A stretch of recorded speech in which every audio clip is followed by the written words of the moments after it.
So we have 3 total groups presenting today, 2 as a pair. I'm going to go ahead and introduce our first speaker, Caleb. You want to come on up? So this is Caleb Wells. He is a senior biochemistry major from Knoxville, Tennessee, and he is a Scott Science Scholar. And on graduation at the end of next year, or at the end of in May, he's planning to work at the Molecular Pathology Laboratory Network in the histology lab. I'd like to start off wondering if anyone involved with this morning for the lunar eclipse. Okay, well, it was cool.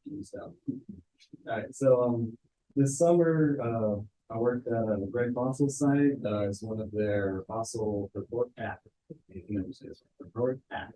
private fossils for collections.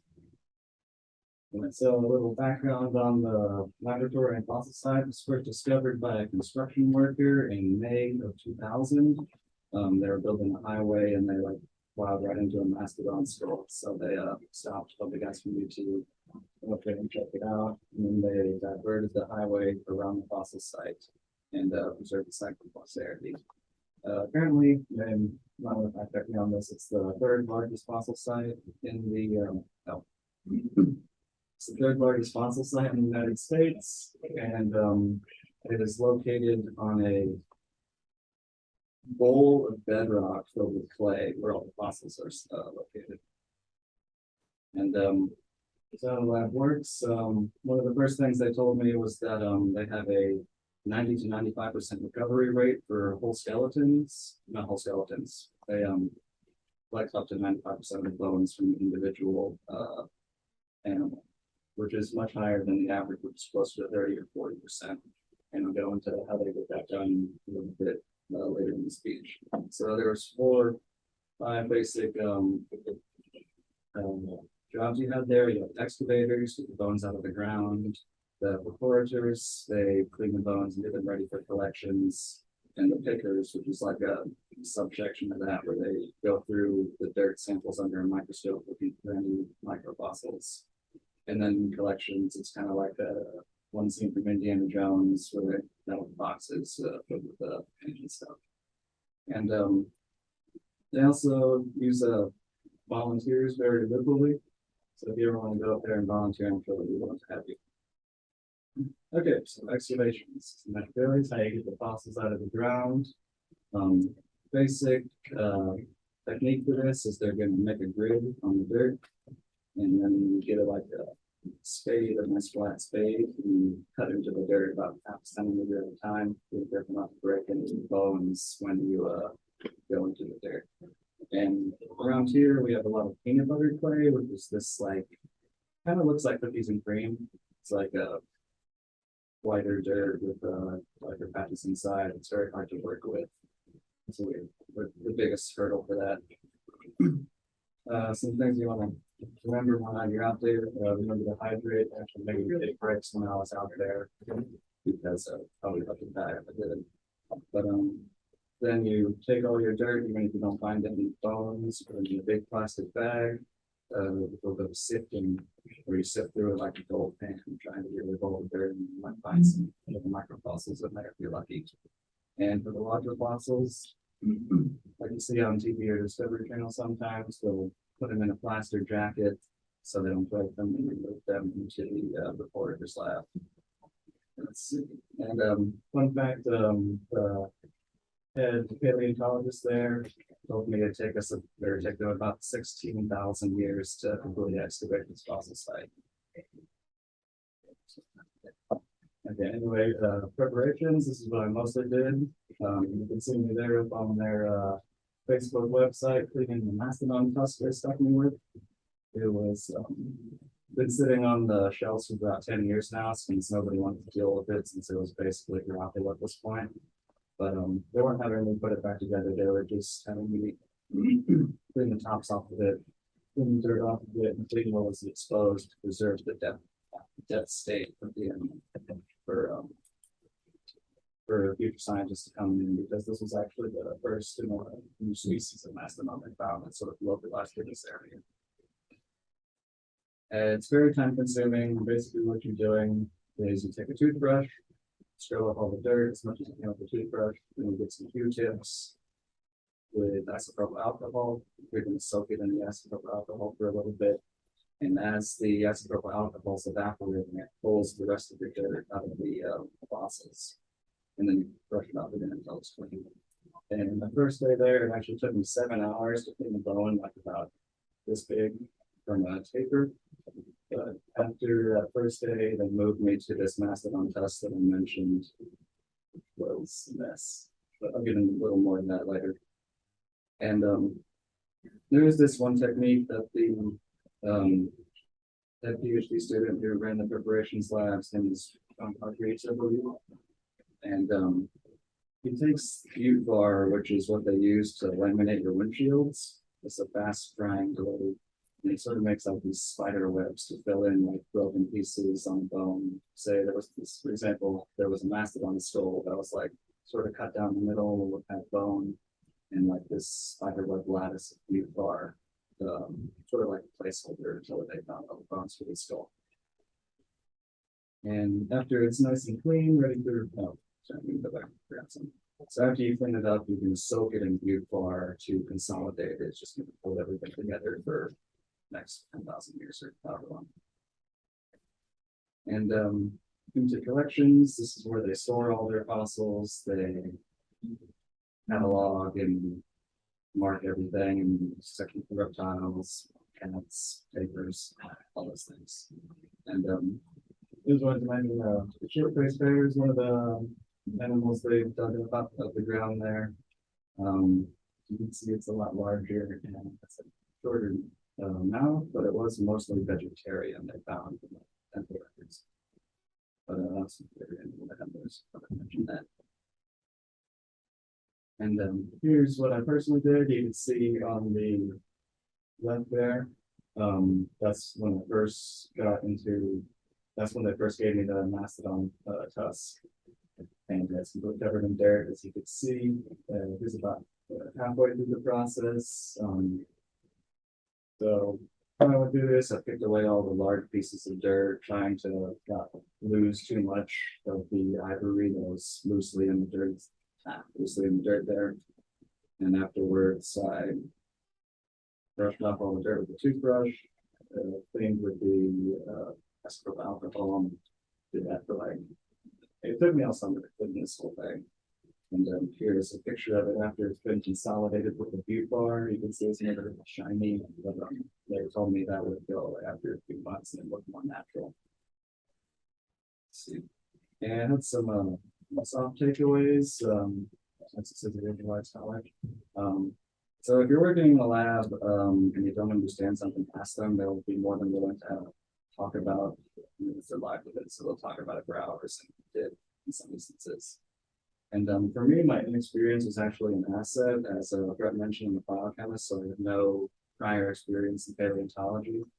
But through questioning and learning, John was able to like teach me all the good stuff without any of the bad stuff that UTSU might teach some of their paleontology students. And Sean was also talking one day about how leaders find what motivate people individually. For me personally, he saw that I'd like the challenge, and that's why he gave me the broken mastodon tusk, so he engaged me for those long hours instead of just brushing on a paper bone or something. And don't be afraid to innovate, like he's doing with the butte bar and his cataloging system to be able to get to 90% recovery rate for skeletons. And just a funny little thing, but every cool animal in North America died about 10,000 years ago. Like on the first slide, we got those rhinos, all these cool things that just aren't around here. All we have left is deer and bobcats and stuff. And I also learned I did not want to pursue a career in paleontology. It's something I thought I wanted to do since I was 6, I think. But a few months in the lab told me it was not my thing. But anyway.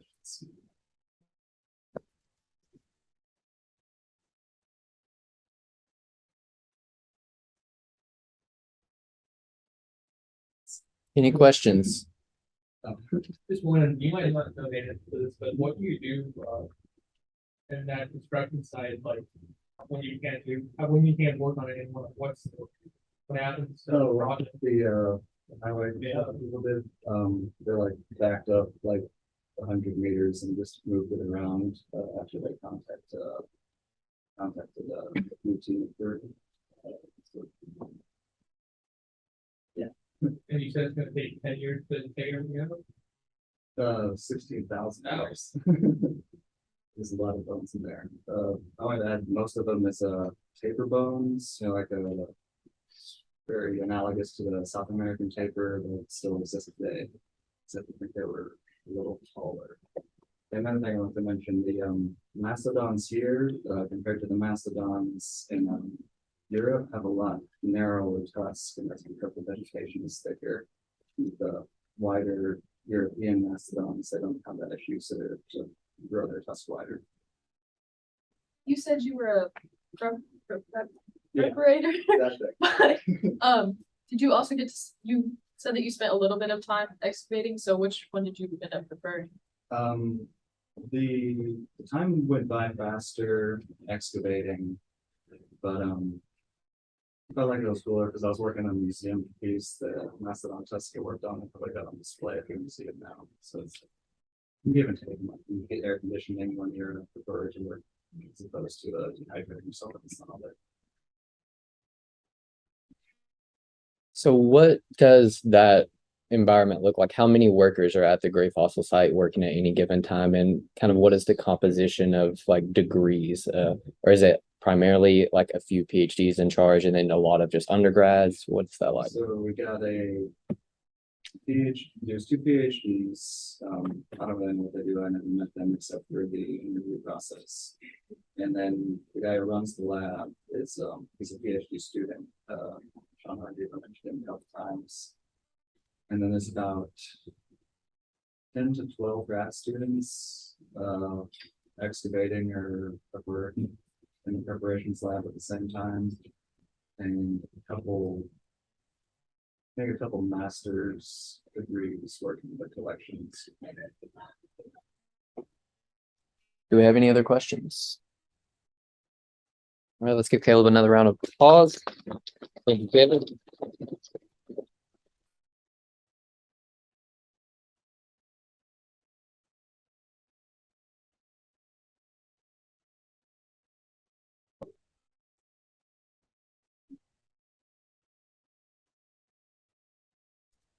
All right.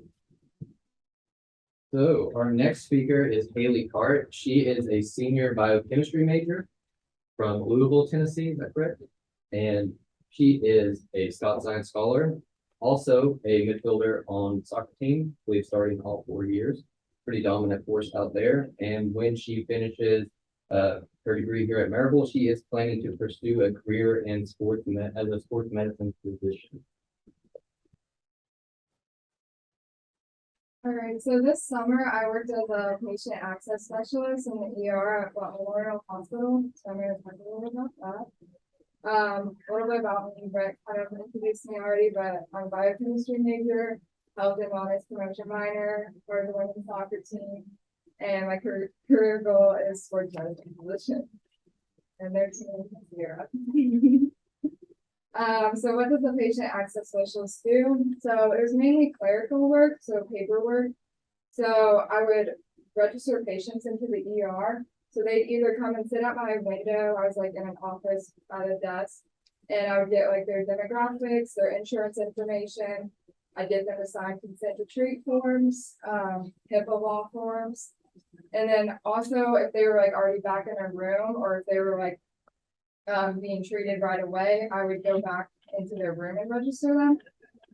Something I also learned throughout the job was how to admit patients to beds throughout the hospital. So, for example, if a patient was moving from the ICU to a regular room, the nurses would send us an order, like it would be on a fax machine, and then we would get that order, and then I'd have to like manually move them via the computer program. We also worked with the paramedics, so they would come to our window if they brought someone in via ambulance.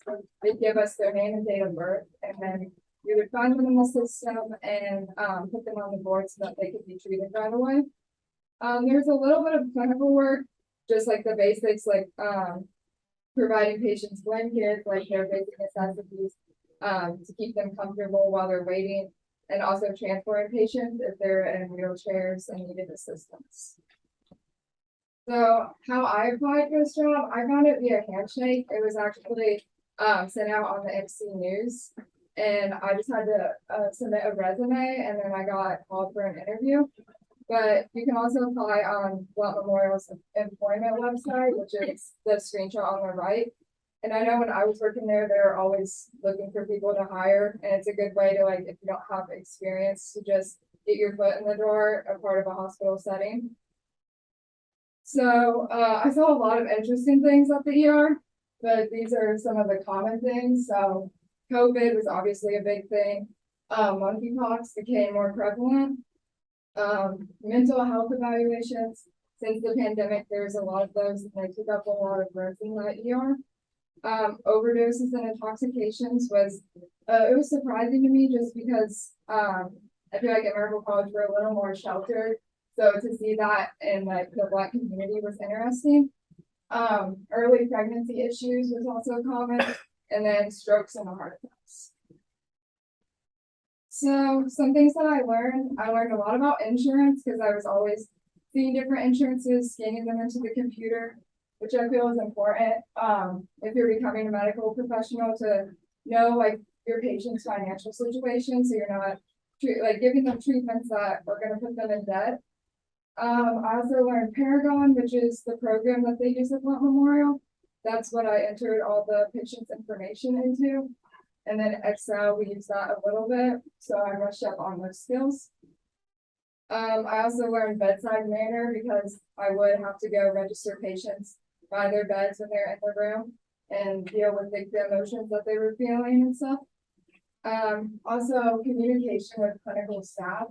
I would talk a lot with nurses on the phone when we were administering patients, working with the ER doctors. I'd also get to shadow them as I was registering patients, which was really cool. Coping with patient deaths, which is obviously sad, but it's a part of the medical field and especially a part of the ER. I found that I was able to kind of detach myself from my work and from my regular life, which was good. And then lastly, dealing with unpredictable ER setting. My boss was like, she would always tell me that, like, if you can deal with the ER setting, you can deal with medical school, becoming a doctor. And I feel like that's pretty accurate because there's always so much stuff going on. You never know what's going to happen, what's going to come through the door, and you just have to be ready for anything. Any questions?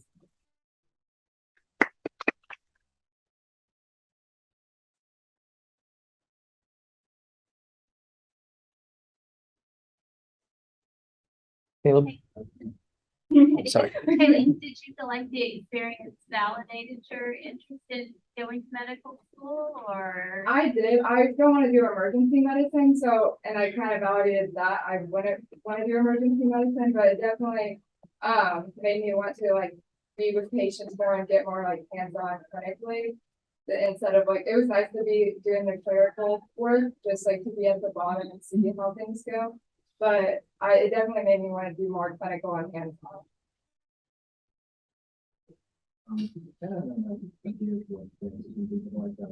Definitely doctors think this the hospital increasing medical. It's definitely like they thought it was mostly the pandemic, just with like the isolation and stuff.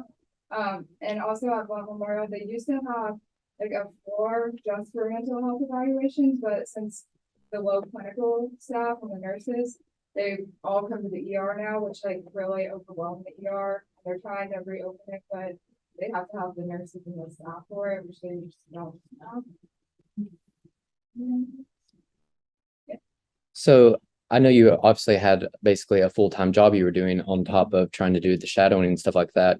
Did you find out any like pathways to like where you could have a full-time mentor, like an ER doctor that was a mentor? Like, did they give you any tips about that? Like how to find a mentor, how to? They didn't really. My boss always like she would have connections if I needed it. But like just at that time, it was so busy, like the ER doctors, like we were kind of just like staying out of their way, but like watching at the same time.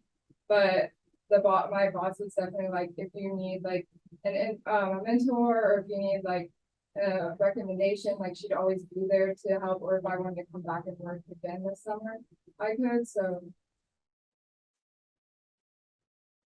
Do you have any other questions? What's next? What's next Oh. year? I'm not sure yet.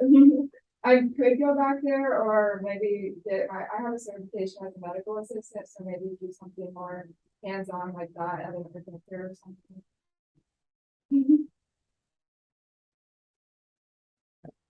Thank you, Haley.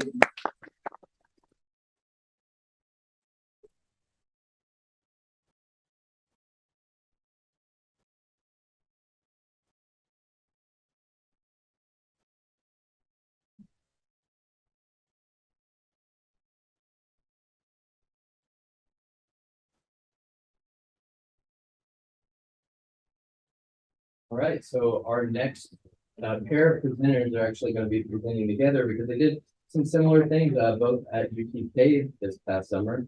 So first we have Justice Williams. She is a junior biology major from Nashville, Tennessee, and she is also a Scott Science Scholar.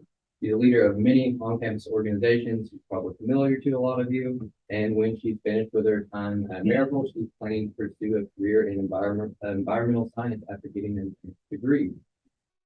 Our other speaker, Logan Kirby, is a senior biology major here at Maryville, and he is from Loudon, Tennessee. He's been an academic mentor in the Writing Center for over 3 years, so there's probably a lot of you that have seen him there. And he will also be starting a grad school program at UTK following graduation. So we had different research, so I'm going to put it on first.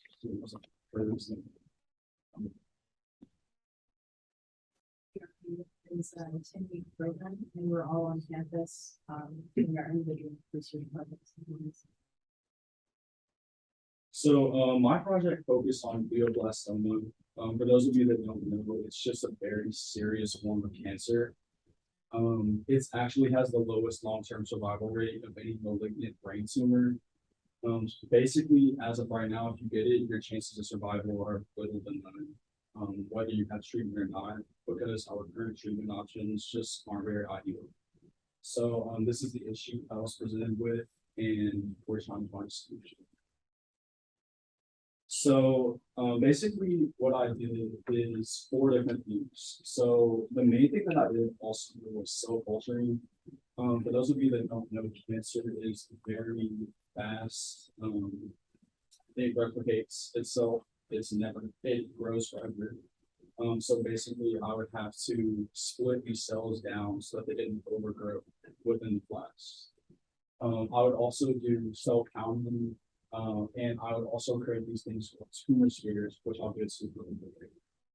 The next thing that I did was immunohistochemistry, which basically we just labeled antibodies using a very specific process. It's on the slide. I won't bore you with that. That was really interesting. And then the third thing I did was bioluminescent imaging. We did both single point and time-lapse imaging. This basically looked at light rays reflecting photons and things like that on the cells. And the last thing that I did was fluorescent using a fluorescent microscope. We would actually have to label these with certain cytoskeletal labels. So this is my first result, which is stable cell cultures. Like I said, cancer cells rapidly growing nonstop, as well as antibodies. And so as you can see here, the bottom are the flasks, and above them are the corresponding microscope images. And in the final column, the column E, those are what we call LN229 Lux cells. Basically, these are fluorescent cells. You can put them under the fluorescent microscope, or you can do biofluorescence on there. Yeah, this is a very specific process. You have to use sterile technique, and it's fun. So these are the tumor spheres that I work with. Basically, we would take the cancer cells, inject them into these little chambers, and then put them into this reactor. This would then spin until the cells would come together and it would form just what it sounds like. It was basically a ball of tumors. We would then plate them in 96 well plates, and these are the types of images that we would look.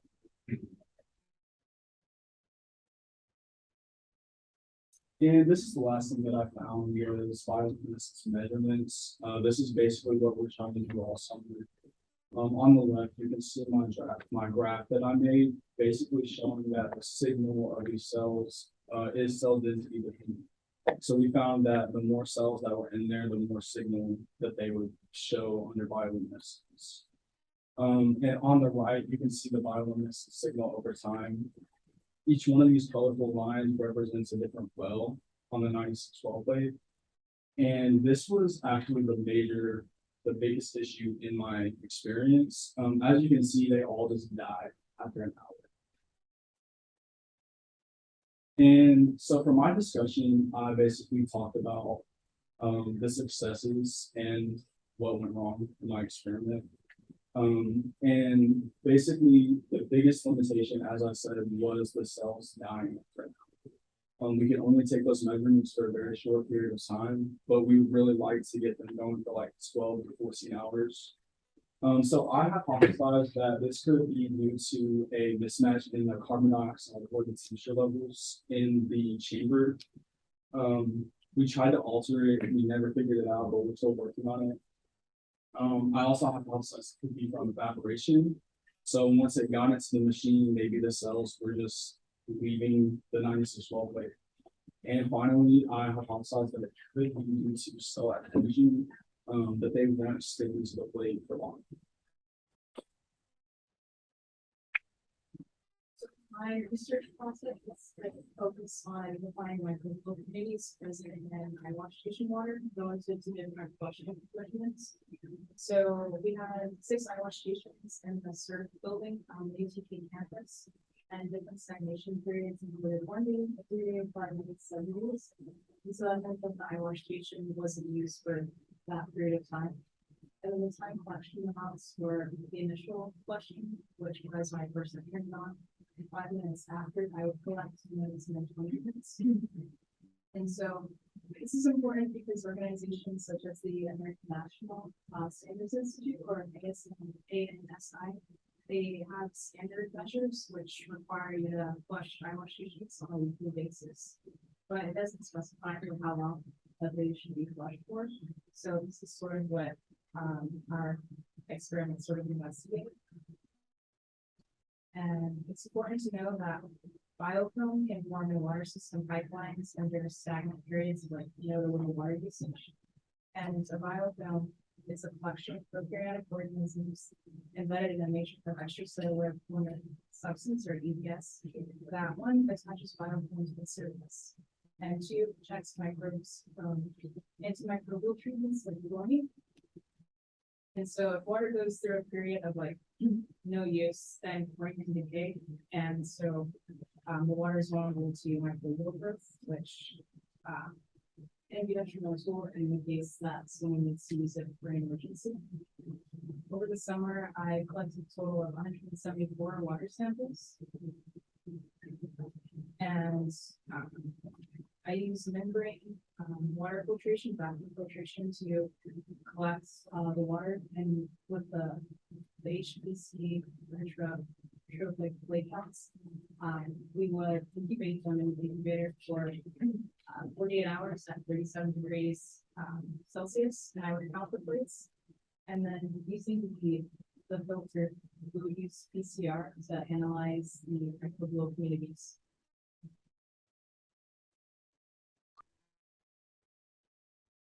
So testing revealed that there was a difference between 0-state stagnation, so if it's used each day versus all other periods of stagnation, that's indicated by the different italicized letters on the figure to the right. There's no significant difference that we found in the colony form unit count, though the 20-minute flushes, where we had the eyewash station running for 20 minutes, at the lowest count, though there was a drastic decrease after 5 minutes of flushing.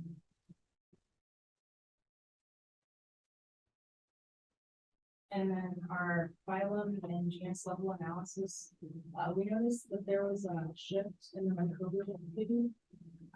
In stagnant water, there was a higher abundance of proteobacteria, and in the flush water, there was a higher abundance of actinobacteria.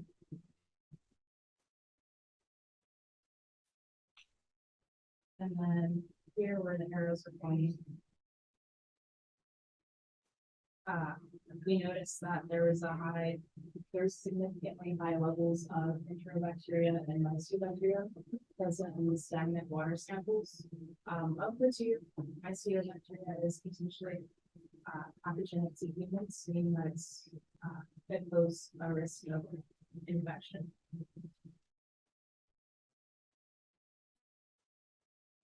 And from the summer, we have an upcoming manuscript under review for publication in the American Journal of Infection Control, titled Risk of Exposure to Microbial Contamination in Eyewash Stations.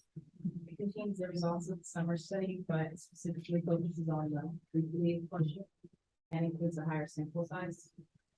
It shows that flushing eyewash stations on a weekly basis is important for maintaining low microbial communities. And you can see that there in the external size letters between the 7-day water gauge and the 5 or 10-minute are different. It found significant increases in microbial contamination if flushed for 10 minutes or longer. So you can keep an eye out for that publication. Yeah, so these are just our acknowledgements. I worked with another undergrad student at UT, Cesar Medina. We pretty much did everything together.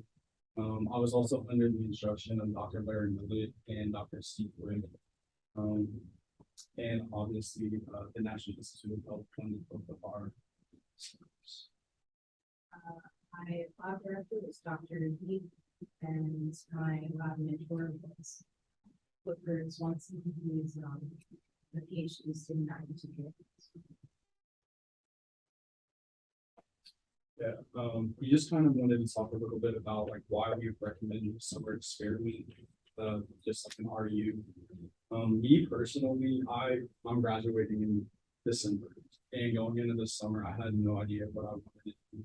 I was lost in the science community, and I think this RU really made me realize that I enjoyed being in the lab, and I really enjoyed doing that full time. And I was able to make the connections that I needed to make, and it gave me an opportunity to go to grad school and continue on with research that's similar to the research that I did this. The thing that I liked about my research is that it was applicable and it felt tangible to me. And the people that I met in the program, Logan, they're really kind, and we all had similar goals. So we see the kind of connection in what we were involved with. Also, like I said, team plays a big part to it.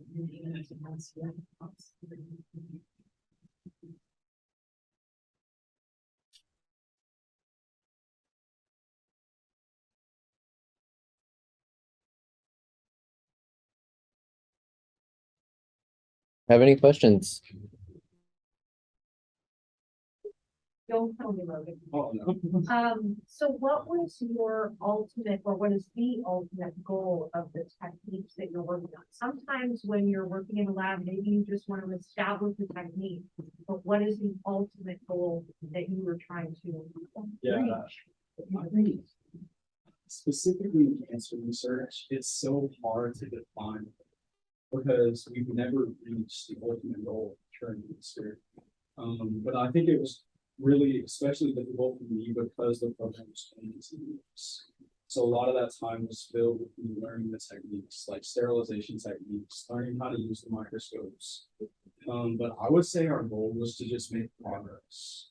And I think we did that by showing the bioluminescence on the antibodies.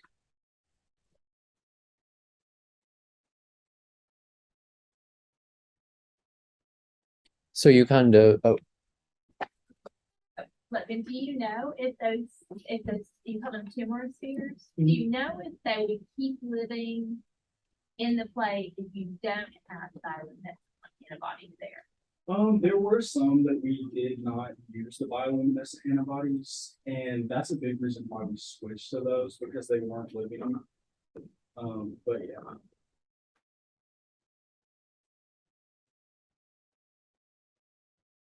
And use the antibodies that were from the cancer to against.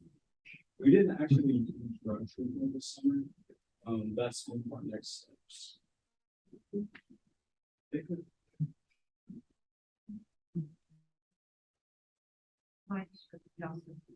So the bacteria that you found were more prevalent when you didn't flush for a long time versus, and you're saying some of them cause disease. Would that just be if you consume them, or are these ones that would specifically affect the eyeballs? Okay. Okay, and so what kind of bacteria are the ones that cause disease? Is it things like pink eye, like as a result of that, or what would be? Possibly, I don't know the exact ones, but I just know that you, but I didn't find it. Okay. I was kind of curious potentially about as well. I noticed you mentioned the Enterococcus type bacteria. Those are a lot of those are spore forming bacteria. Do you think some of the bacterial load that you were seeing was related to just rehydrating those spores, or this you're pretty confident that this was all from the actual water sample, like within? Okay.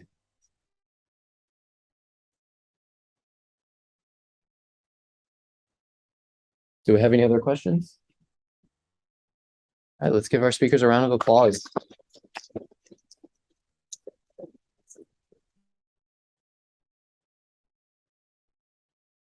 And that is all of our speakers for today. Thank you again for coming down to the About Science Scholars STEM event series. Again, we have one more event for those of you that weren't in here earlier when I mentioned it. We're going to have a UTK PhD student, former Scott Science Scholar, and American College graduate, Cameron Moore, speaking about his research. It's uncovering novel growth requirements in a cultural symbiotic bacterium. So anybody that's interested in the microbiology realm, biology or chemistry, or even just pursuing a PhD, I would really recommend coming out on November 16th at 5 p.m. and kind of seeing what all work has to go into something like that. Be a really good opportunity to also ask questions about someone who's going to a school a lot of you may consider for your PhD program as well. So thank you again.